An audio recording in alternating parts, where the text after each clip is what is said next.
favorite ko. Siyempre ito tinitikman ko, girl. So, ito kaya. Itong black. Okay, tayo natin share. Oh. Ay, ito siya. Wait lang, ha. Magpadalos-dalos, ha.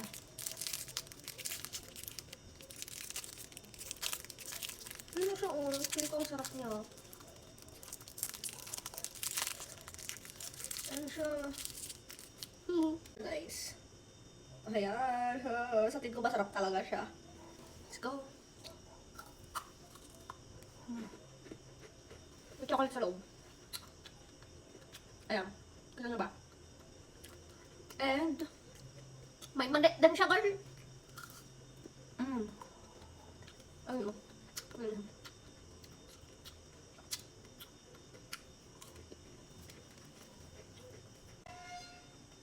So, hindi to sa akin, ha? Dito sa akin. Kila Ali to.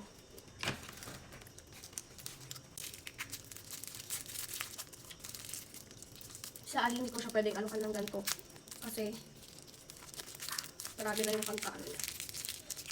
Kasi sobrang tamis. Sobrang hirap mag-open. Ano siya? Bilang medyo makalat siya kainin.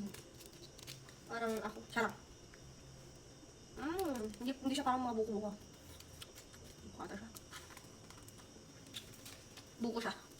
Ayan. Ayan naman yung tikman natin, guys. Ayan. So, sorry sa kamay ko kasi nag-ano kami kanina ng tickets. And ayaw matanggal eh. So, ayan na lang natin. Ano siya? Ano siya? Diba? Ito tong chocolate kunin ko. Eh, may nuts ulit siya. May mali.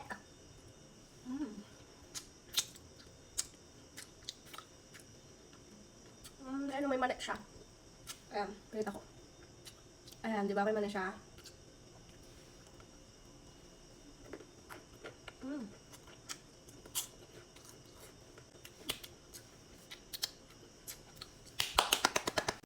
Ang sarap nito. As a milk lover, magugustuhan niyo yung ganito.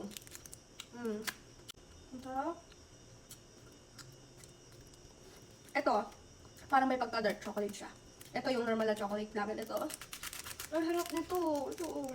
So, hindi ko siya pwede ubusin kasi di sa akin to, ha. And, sa kapitbahay lang to. Charing. And, ito hindi ko natitikman to kasi alam ko nung anong lasa niya. And, ito yung top 1 ko. Ang sarap niya, guys. Busog na ako. So, yun lang for the next video, guys. See you next video. Bye-bye!